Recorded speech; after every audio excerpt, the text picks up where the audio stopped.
Praise God. Hallelujah. Palakpakan natin ang Panginoon. Praise God. So, the message of the Lord is entitled, The Cost of Discipleship. Choosing Christ over material success. So, makikita po natin dito, kung nasundan po ninyo yung ating binasa, na meron pong isang lalaki na tumakbo sa Panginoon, lumuhod. So, he was the sincere seeker of eternal life. Ang sabi po dito sa verse 17, basahin po natin. As Jesus started on his way, a man ran up to him and fell on his knees before him. Good teacher, he asked, what must I do to inherit eternal life? So ito pong lalaking ito, ang kanyang characteristics ay rich, young, ruler. Okay? The three characteristics of this man. He was rich, mayaman, he was young, kabataan, and he was a ruler. So, kumbaga, ito pong taong ito, hindi sa ordinaryong tao. Mayaman, bata, at isang tagapanguna. So, ang sabi po nitong lalaking ito, Master, good teacher, what must I do to inherit eternal life?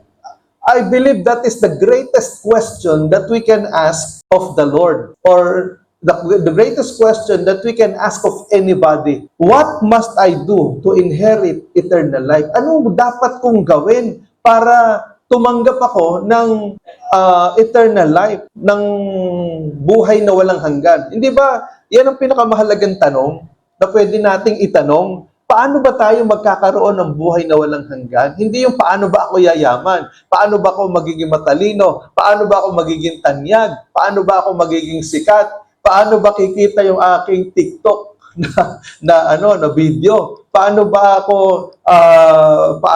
ako magkakaroon ng maraming kaibigan? Hindi 'yan ang tanong eh. Ang tanong dito, the greatest question is, what must I do to inherit eternal life?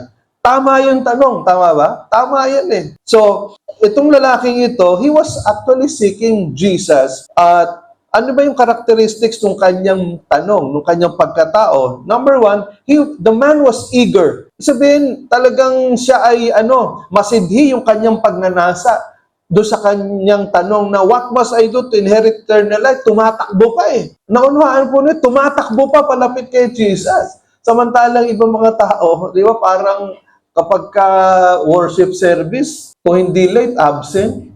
Tapos, late ka na nga, ang bagal mo pa maglakad. Di ba? Samantalang itong taong ito, tumatakbo. So talagang eager siya lumapit kay Lord. Pangalawa, he was humble.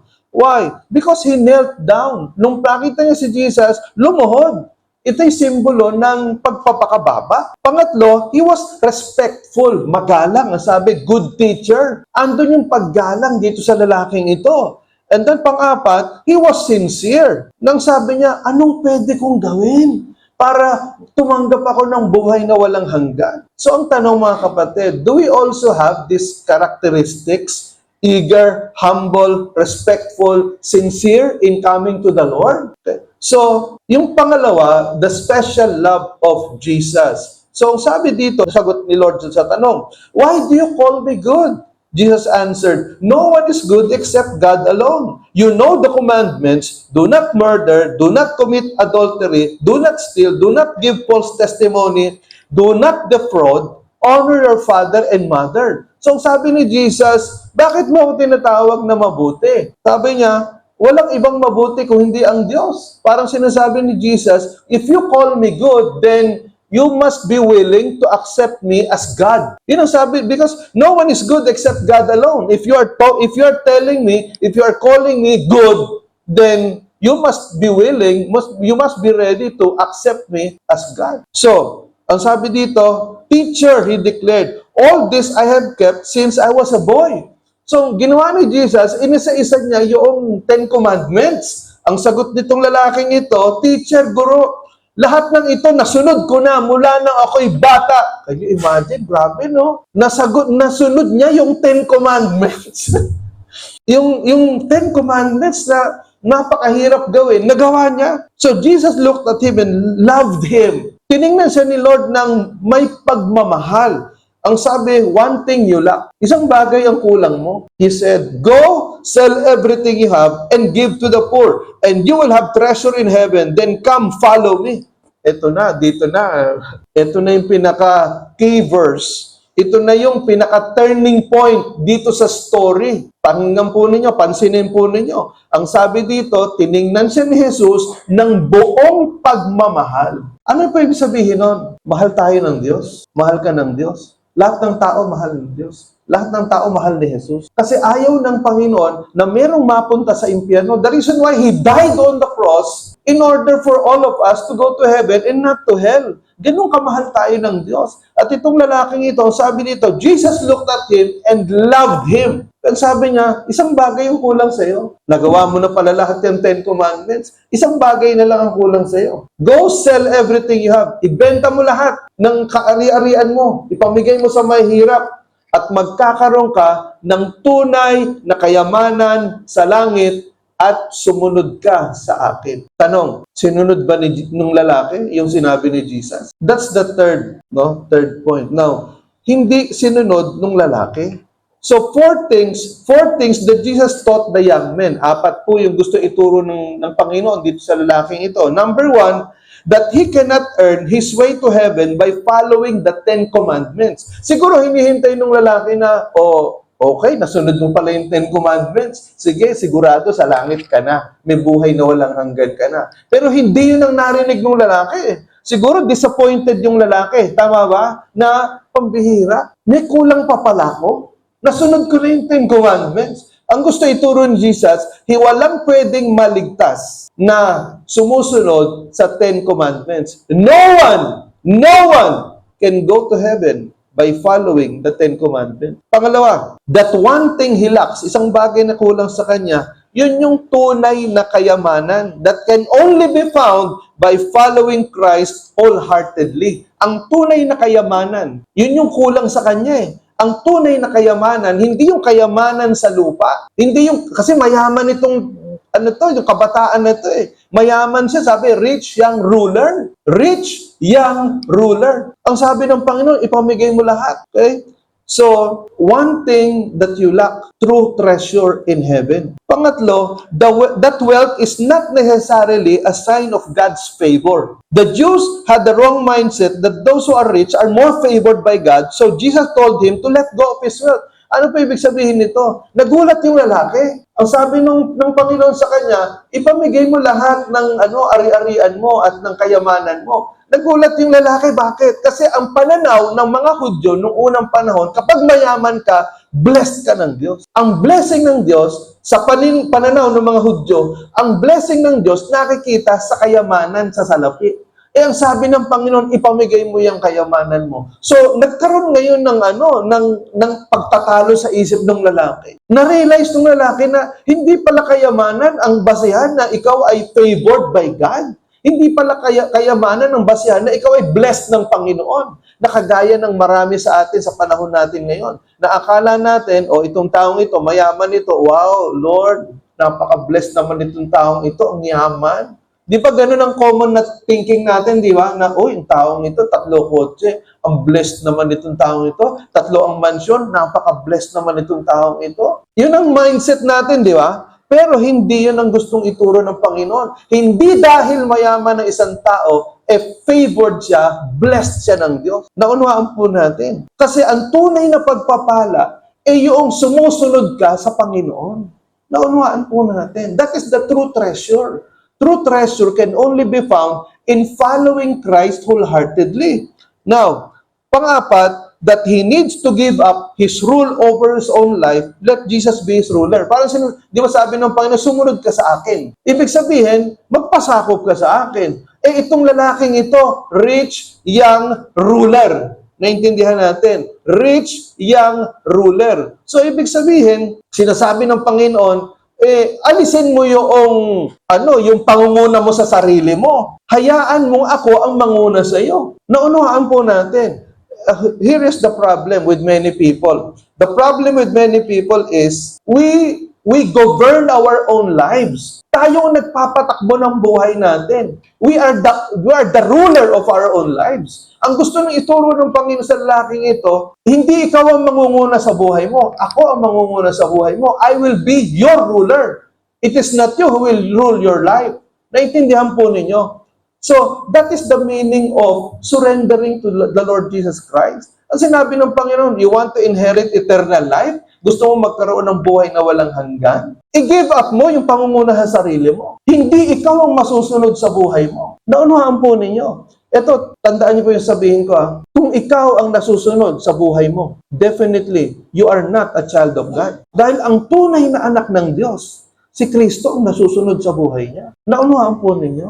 Hindi pwede mong sabihin na, pastor, ako, anak ako ng Diyos, Ako, born again ako, Born again ka, anak ka ng Diyos. Pero sinong nasusunod sa buhay mo? Ikaw pa rin. Kung ikaw pa rin ang nasusunod sa buhay mo, yung gusto mo pa rin ang sinusunod mo, hindi ka anak ng Diyos. Pangatlo, the sad response of the young man. Tingnan ninyo yung response ng lalaki. Verse 22, basahin natin. At this, the man's face fell. He went away sad, because he had great wealth. Jesus looked around and said to his disciples, how hard it is for the rich to enter the kingdom of God. The disciples were amazed at his words, but Jesus said again, children, how hard it is to enter the kingdom of God. It is easier for a camel to go through the eye of a needle than for a rich man to enter the kingdom of God. Tingnan po ninyo, ilang beses binanggit ni Jesus dito yung how hard it is to enter the kingdom of God. 2 beses, di ba? Okay? Verse 23, how hard it is for the rich to enter the kingdom of God. And then sa verse 24, inulit pa niya, children, how hard it is to enter the kingdom of God. Ano ibig sabihin nun? Talaga bang mahirap pumasok sa pintuan ng langit? Sa Matthew chapter 7, makikita po natin na merong 2 daan. Isang makipot na daan at isang malapad na daan. Ang sabi sa Matthew chapter 7. So, ibig sabihin niyan, magsumikap daw kayo, sa Matthew 7, magsumikap daw kayo na pumasok sa makipot na daan na patungo sa kalangitan kaysa sa malapad na daan na patungo sa kapahamakan. Bakit po ganon? Bakit makipot ang daan patungo sa langit? Bakit sa palagay ninyo? Kasi, ibig sabihin niyan, makipot na daan, ibig sabihin, hindi mo pwedeng bit-bitin lahat ng kasalanan mo. Kailangan iwan mo yung kasalanan mo na yan. Halimbawa, ito yung aking example. Sa bahay po namin, welcome kayong lahat. Pero hindi kayo pwedeng pumasok dyan kung dala-dala nyo yung mga sapatos at mga tsinelas ninyo na panlabas. Kung gusto nyo umakyat sa bahay namin, hubarin mo yung sapatos mo, hubarin mo yung tsinelas mo, magpaa ka. O kaya, bibigyan ka ni Pastora Malu ng tsinelas na pambahay. Naunawaan po ninyo. The same thing. If you go to heaven, hindi pwedeng bit-bit mo lahat ng kasalanan mo. Kaya makipot yan eh. Ngayon, doon ka sa malapad na daan. Bit-bitin mo lahat ng kasalanan mo, pero patungo sa kapahamakan yan. Ang sabi ni Jesus dito, how hard it is to enter the kingdom of God. Mahirap pumasok sa pintuan ng langit. Mahirap pumasok sa kaharian ng Diyos kasi nga maraming tao ayaw i-give up yung kanilang mga kasalanan. Naunawaan po ninyo. Kaya mahirap pumasok sa pintuan ng langit. Sabi ito, how hard it is for the rich to enter the kingdom of God. Bakit? Hindi maiwanan yung kayamanan. Hindi kayang iwan. Mas mahalaga sa kanila yung kayamanan. Mas mahalaga sa kanila yung kumita ng pera. Mas mahalaga yung trabaho. Mas mahalaga yung business kaysa sumunod sa Panginoon. So definitely, these people cannot enter the kingdom of God. Bakit? They made the choice. They already made the choice. Gumawa na sila ng pagpili. Dito pa lang sa lupa, pumili na sila eh. Mga kapatid, ang pagpili natin, hindi doon, pag nasa pintuan ka na ng langit, saka kasabihin ni Lord, pumili ka. Sa langit ka ba o sa impyerno? Hindi doon. Bago ka palang umakyat sa pinto ng langit, pinapipili ka na ni Lord. Bago pa tayo mamatay, pinapipili na tayo ni Lord. Naunawaan po ninyo, hindi yung pag namatay ka, magpapamisa yung mga mahal mo sa buhay para kung sakaling nasa purgatorio ka, mapadali yung akyat mo sa langit. Mga kapatid, wala pong purgatorio. Makikipagpustahan po ako sa inyo.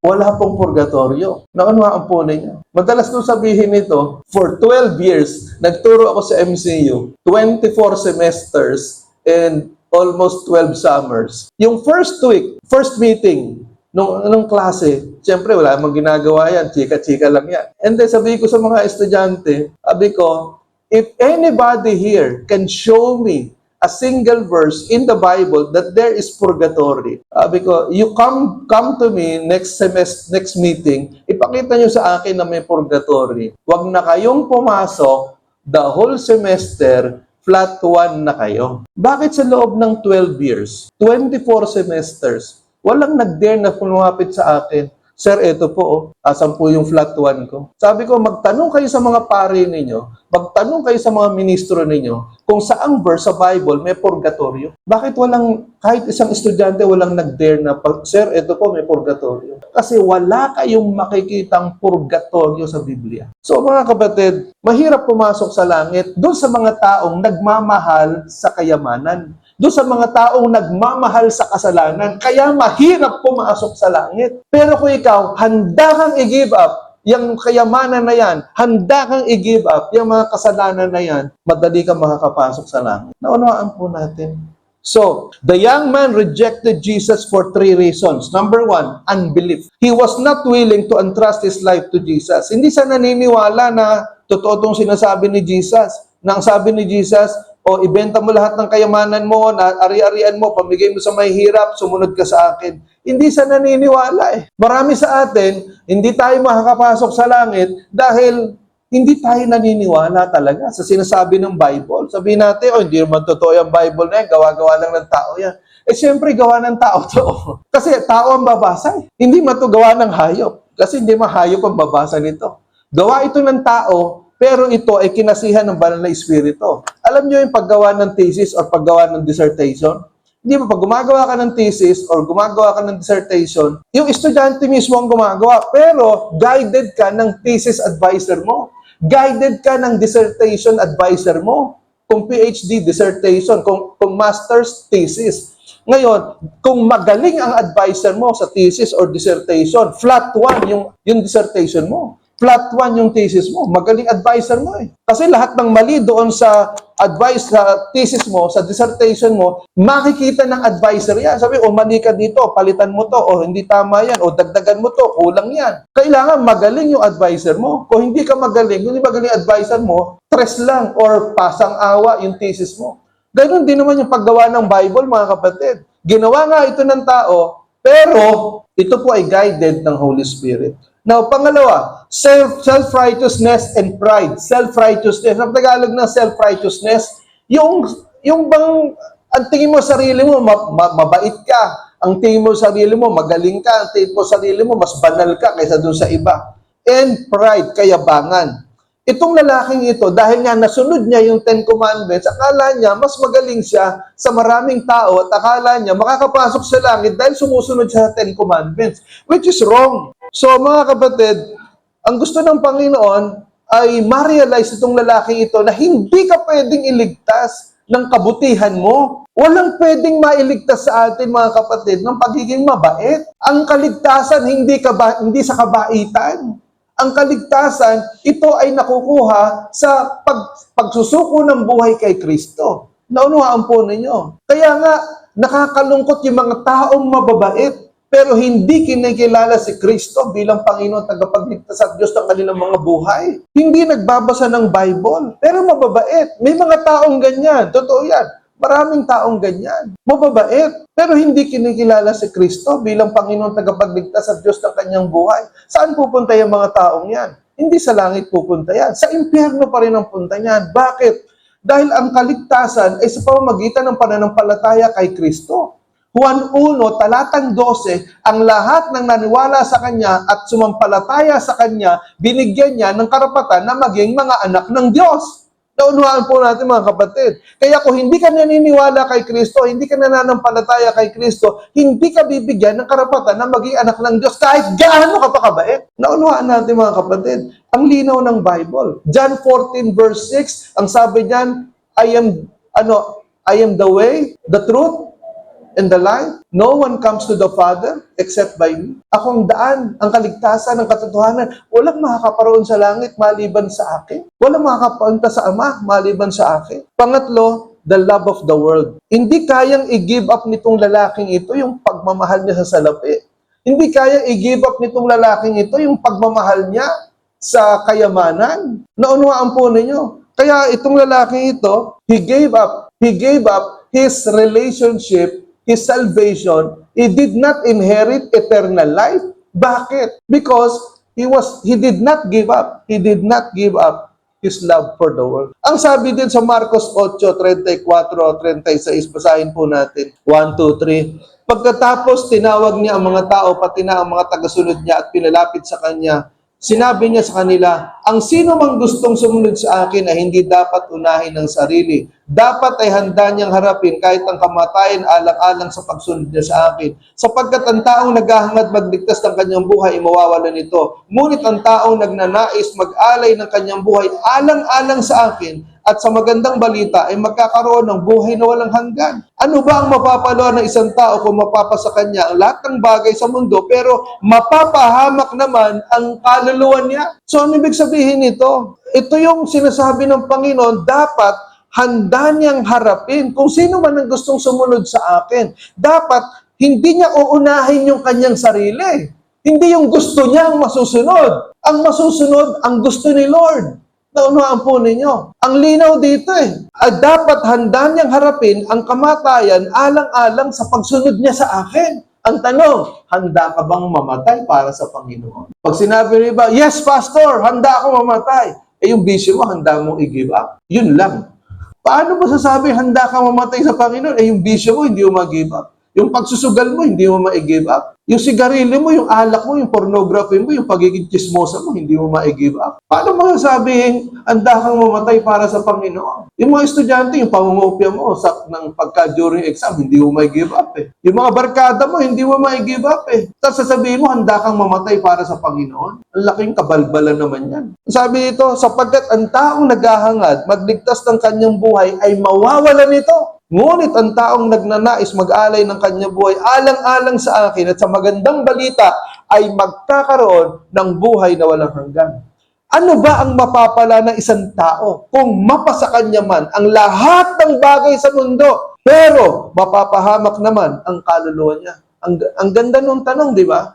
Yumaman ka man, makuha mo man lahat ng gusto mo dito sa bundong ito, pero yung kaluluwa mo naman, saan pupunta? Maaring masaya ka dito sa lupa. Lahat meron ka Lahat ng kayang bilhin ng tao, kaya mo. Natanyag ka, sikat ka. Pero ang tanong, saan pupunta yung kaluluwa mo? Sa impyerno. So, warning to us, money is a marvelous servant, but a terrible master. So, ano ibig sabihin yan? If you do not learn to use your money for good, it will make you bad. Ibig sabihin, ang pera, mga kapatid, hindi po masamang yumaman, don't get me wrong, hindi kasalanan ang magpayaman. Hindi kasalanan ang maging mayaman. Subalit kapag yung kayamanan mo ang nagpapatakbo ng buhay mo, yung business mo ang nagpapaikot ng buhay mo, diyan ka na nagkakasala. Hindi mo pwedeng sabihin na, ang Diyos naman mapagmahal, ang Diyos naman mapagpatawad. Totoo yan. Ang Diyos mapagmahal, ang Diyos mapagpatawad. Pero alam din ng Diyos kung ang pagmamahal mo sa Kanya hanggang bibig lang, hanggang nguso lang, wala sa puso. Pwede mong sabihin na 3 times a day, 7 times a day, I love you, Lord, I love you, Lord. Maghapon ka nakikinig ng mga gospel music. Pero yung buhay mo, sumusunod ka ba sa Panginoon? Sinusunod mo ba yung utos ng Panginoon? If you do not learn to use your money for good, it will make you bad. So, 3 important lessons in the story about radical discipleship. Ito na tayo, radical discipleship. Number 1, receiving eternal life is not earned by good works or by following the 10 commandments. It is granted by the grace of God through the humility of faith. So, ibig sabihin, ang pagtanggap ng banal ng buhay na walang hanggan, hindi ito nakukuha sa pagsunod sa 10 utos ay pagiging mabuti. Ito ay iginagawad sa pamagitan ng biyaya ng Diyos na nakukuha natin kung tayo ay nagpapakababa sa ating pananampalataya. So, ibig sabihin, by grace through faith. James chapter 2, 10 to 11, hindi tayo masiligtas ng pagsunod sa 10 utos. Mga kapatid, halimbawa, sa Buddhism. Sa Buddhism, a Buddhist can reach nirvana, yung parang equivalent sa heaven, by following the eightfold path. Ano yung eightfold path ng mga Buddhist?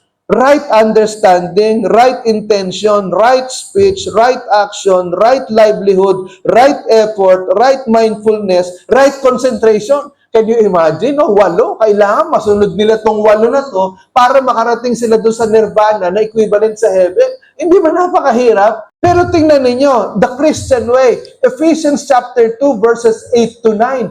Ang sabi doon, for we have been saved by grace through faith. It is not of ourselves. It is the gift of God, not by good works, so that no one can boast. So, ibig sabihin, ang pagpasok sa langit, Ephesians 2 verses 8 and 9, ito ay biyaya ng Diyos na makukuha natin sa pamamagitan ng pananampalataya. Ito hindi sa pamamagitan ng pagiging paggawa ng mabuti upang walang sino man na makapagmalaki. Yun ang ibig sabihin ng Ephesians 2, 8 and 9. Nakagaya nitong rich young ruler na to, na sinabi niya sa Panginoon, nagawa ko lahat ng 10 commandments na yan. He was expecting congratulatory remarks from God na, wow, ang galing mo naman, bihira ang tao nakakagawa niyan, sigurado sa langit ka. Hindi yun ang narinig ng lalaki. Ang sabi ng Panginoon, one thing you lack. Naintindihan po natin.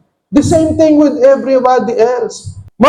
Hindi, sabihin, yung kabutihan, tama yan. Dapat lang magpakabait tayo. Pero yan ay bunga na lang ng ating pananampalataya kay Kristo. Ibig sabihin, good works come after faith. Sabihin, good works follow our faith. Hindi yung faith follows good works. Naintindihan po ninyo. Ito yung faith. Susunod dyan yung mabubuting gawa. Hindi yung, ito yung mabubuting gawa, susunod dyan yung faith. Naintindihan po natin because we cannot be saved by good works. We can be saved by faith. But yung faith natin, it must be proven by good works. Hindi pwedeng may pananampalataya ka sa Diyos pero wala ka namang pagsunod sa Diyos. Naintindihan po natin. Hindi mo pwedeng sabihin, ako, pastor, anak ako ng Diyos. Ha? Alam mo naman, pastor, mag-altar call ka, unang-una akong lumalapit dito, pagsakang luha ko. Okay, mabuti yan. Ang tanong, may pagbabago ba sa buhay mo? May pagmamahal ba sa iyo? May pagmamahal ka ba sa salita ng Diyos?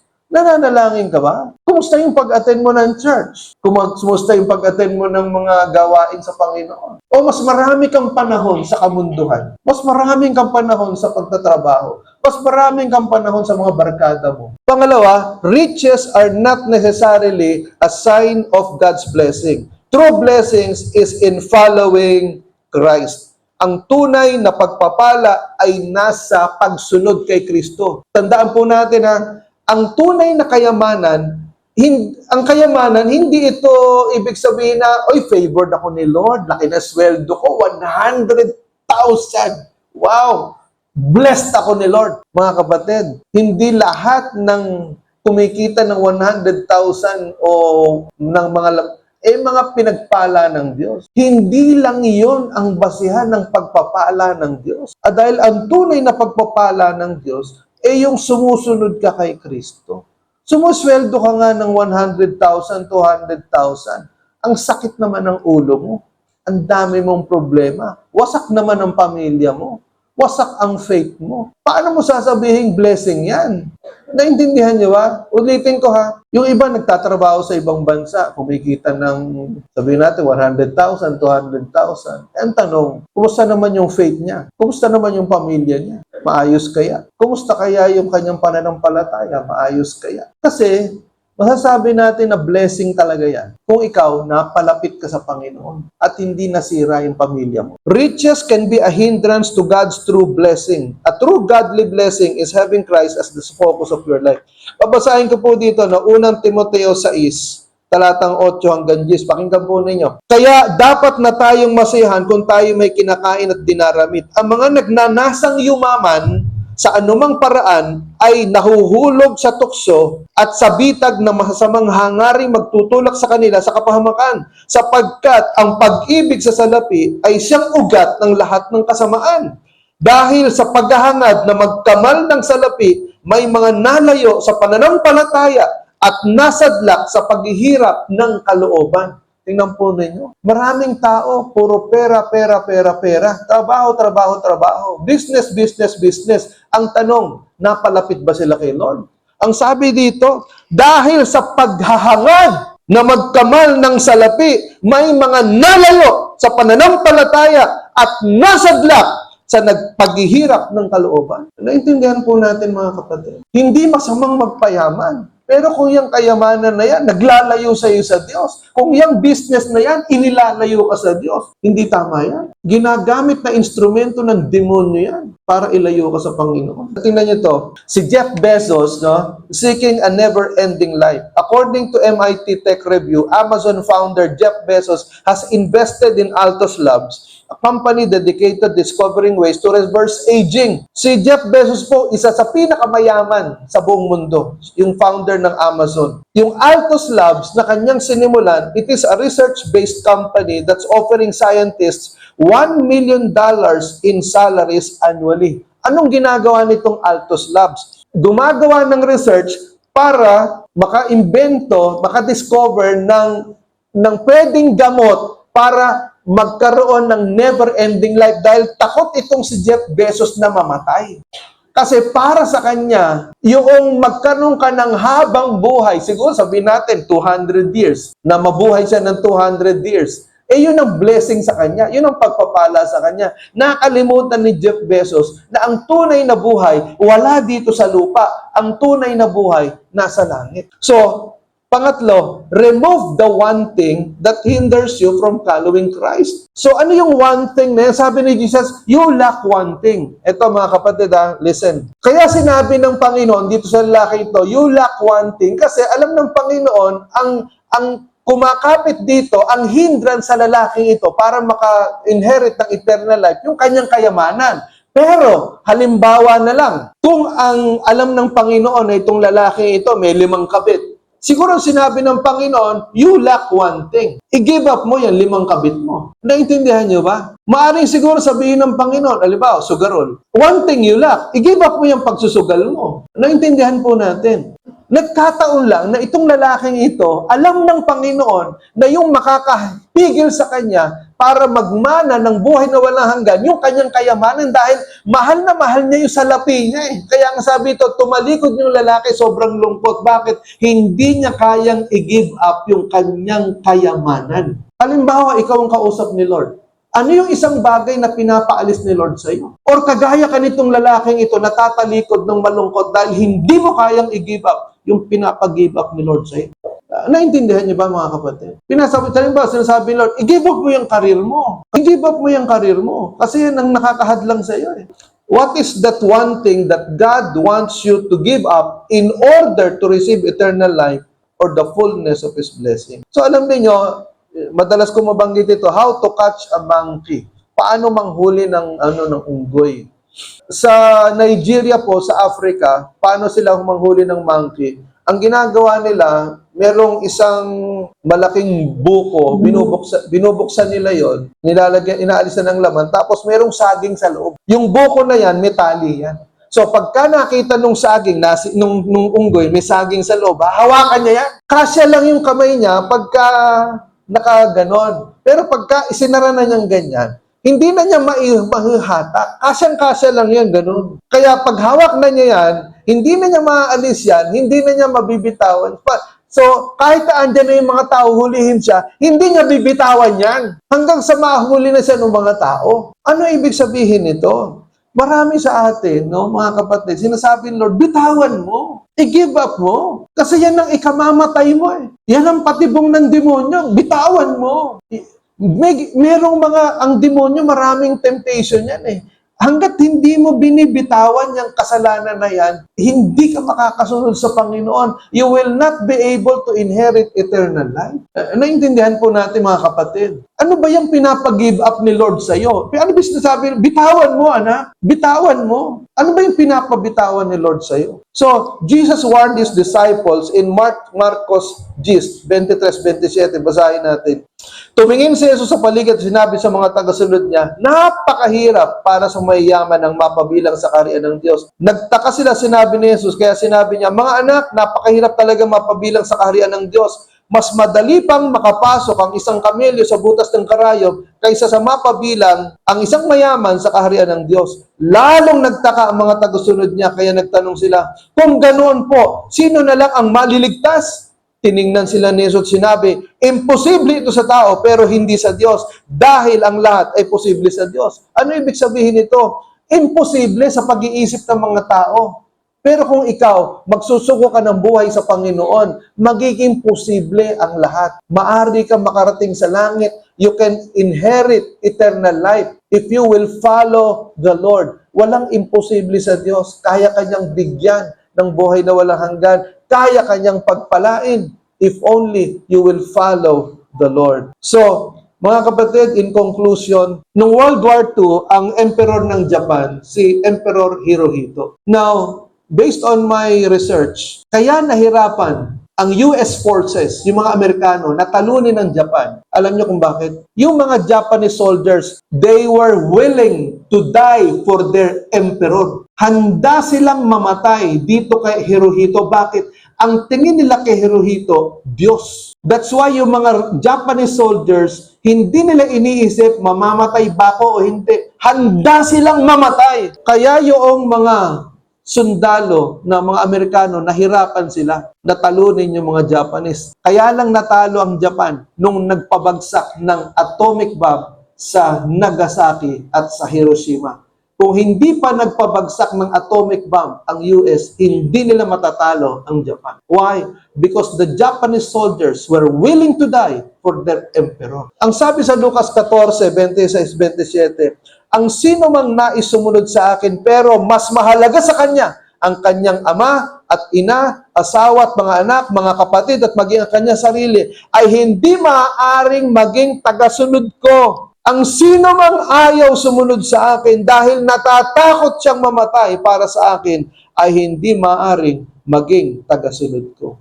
Ang tanong, handa ka bang sumunod sa Panginoon? Handa kang mamatay para sa Panginoon? Handa kang i-give up yung pinapag-give up ni Lord sa iyo? Ang kapalit, eternal life. Anong pwede mo ipagpalit sa eternal life? Ano yung pinangahawakan mo na hindi mo kayang i-give up? Ang buhay natin, hindi lang dito sa lupa. Mas mahalaga yung buhay sa langit. Let us pray. Salamat po, Panginoon. Dalangin ko po, O Diyos, ang mensahe mo ay nangusap po sa bawat isa. Tulungan mo kami, Panginoon, na kung ano man yung dapat na i-give up upang makasunod kami sa iyo, tulungan niyo kami, Panginoon. Give us the power, give us the willingness to obey you, to trust you, to surrender to you. Salamat po, Panginoon.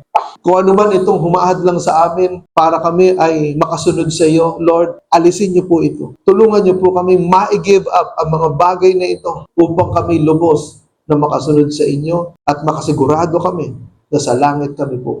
Salamat po, Panginoon. Ito aming dalangin sa pangalan ni Jesus. Amen. Palakpakan natin ang Panginoon. Praise